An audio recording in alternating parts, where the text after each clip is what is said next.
প্রণাম এবং শুভেচ্ছা জানাই। আমি সরাসরি একটা কবিতা, নিজের লিখে একটা কবিতা পাঠ করছি। কবিতার নাম হচ্ছে আলোর শিকা।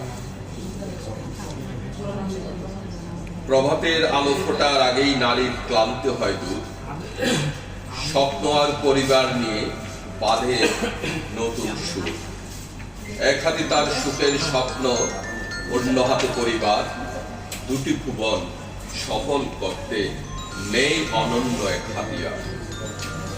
ক্লান্তি কখনো ভর করে না দু চোখের পাতায়, তবুও সে হাসি মুখে করে কাজ জীবন যুদ্ধ জেতা।